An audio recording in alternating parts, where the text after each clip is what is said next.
E a gênese da cristandade é isso. A cristandade é, repito, um conjunto de nações que integra a igreja, que reconhece a sua autoridade espiritual e que se ordena a ela para ordenar-se a Deus.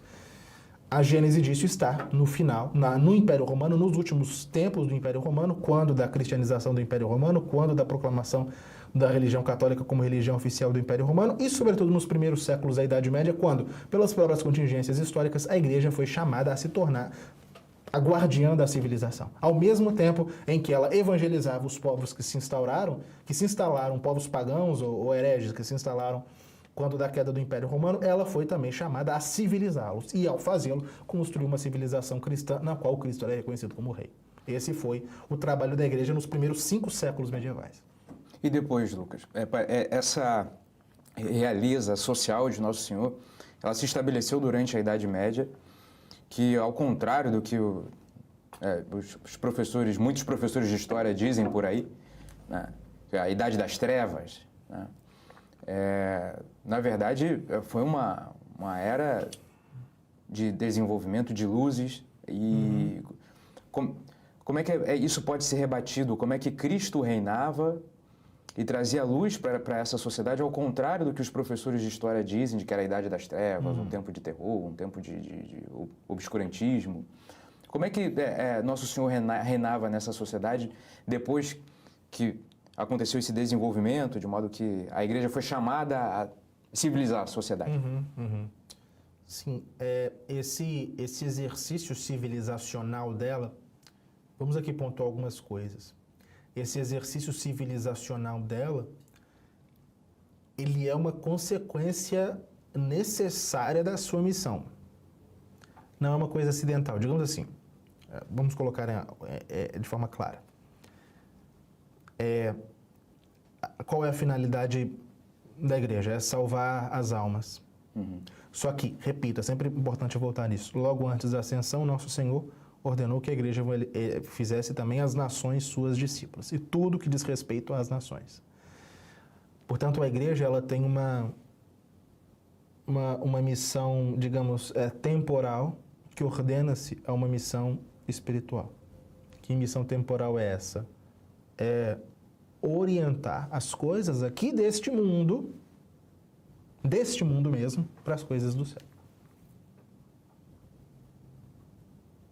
Ou seja, ao mesmo tempo em que ela anuncia o Evangelho, que ela proclama o Evangelho para os pagãos, que é o que ela fez ao longo do primeiro milênio, claro, não farei isso até para sempre, mas colocando aqui historicamente, o que ela fez no primeiro milênio, primeiro no Império Romano, depois junto aos povos bárbaros, ela anuncia a Nosso Senhor Jesus Cristo, e a ela própria, e a necessidade de conversão, e batiza e faz as pessoas cristãs, mas ao mesmo tempo ela se esforça para que tudo que diz respeito aos seus filhos também seja cristão, também se ordene a Cristo, porque não existe essa separação que é uma invenção da modernidade, público-privado. Uma coisa é a religião praticada ali no ambiente privado, mas em público a religião... Não, isso não existia. Então, tanto os indivíduos quanto o ambiente social, tudo deve ser cristão. Tudo. Então, a igreja ela tem um duplo esforço, e o que ela faz nos primeiros séculos medievais é isso. Ao mesmo tempo, ela tem uma preocupação civilizacional imensa, e civilizacional aqui, enquanto, de fato, o exercício daquilo que é mais propriamente humano. Tudo que diz respeito ao ser humano mesmo. Mas orientando tudo a uma finalidade espiritual, que é a salvação eterna da alma. Então, já adiantando um pouco, chegando na cristandade, cujo apogeu são os séculos XII e XIII, há na igreja e há na civilização cristã um pleno equilíbrio entre essas duas coisas, entre essas duas tensões, digamos assim. Uma humana, que diz respeito a este mundo, política, cultura, arte, direito, economia, principalmente. organização social, família, tudo aquilo que é mais humano. Há um equilíbrio entre isso e a finalidade espiritual, as aspirações espirituais e eternas da própria natureza humana. Há um equilíbrio pleno entre essas duas coisas. E, é claro, uma ordenação de uma coisa a outra. Tudo que é humano, orientado para o céu. O que a igreja fez nos primeiros séculos medievais foi justamente isso. Ao mesmo tempo em que ela anuncia a verdade, ao mesmo tempo que ela prega o evangelho, ela mostra para os seus filhos e para as nações que entram nela. Ok, não basta que vocês venham na igreja no domingo, se confessem como um... Não. Toda a vida, todo o ambiente social, as leis, o direito, a cultura, o pensamento, as artes, tudo deve ser católico. Certo?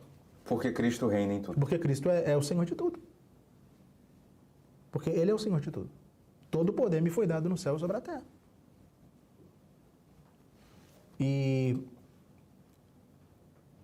a cristandade, a cristandade, ela de fato, os primeiros séculos medievais, eles são como uma preparação a ela. Uhum. A cristandade, ela de fato existe em toda a sua plenitude histórica, né? Entre os séculos XI e XIV, que são o momento da história humana que mais é o momento da história humana que mais se aproximou. Não estou falando que é o momento da história humana que realizou isso, mas que mais se aproximou o que é o ideal católico da realeza social de Cristo. No qual... Nesse período todos os reis eram católicos? Não do mundo inteiro. Em cima da cristandade. Era uma região geograficamente limitada, que era a Europa Ocidental e Central, que não sei porquê, mas Deus quis que assim fosse, né, daquela região do mundo, que a igreja alcançasse o seu apogeu histórico em face das nações nessa região do mundo, que era a Europa Ocidental, a Europa do Norte, a Europa Central, e no qual, obviamente, não apenas claro, todos os reis eram católicos, e não apenas... E vejam, o importante é isso, não se tratava de estados confessionais. As pessoas acham que é isso, né? Que a realeza social de Cristo é um estado declarar-se católico. Não, é muito mais do que isso. Significa a nação, de fato, integrar a igreja. E tudo, a cultura, o direito, as artes, tudo está imbuído, informado e orientado por princípios católicos.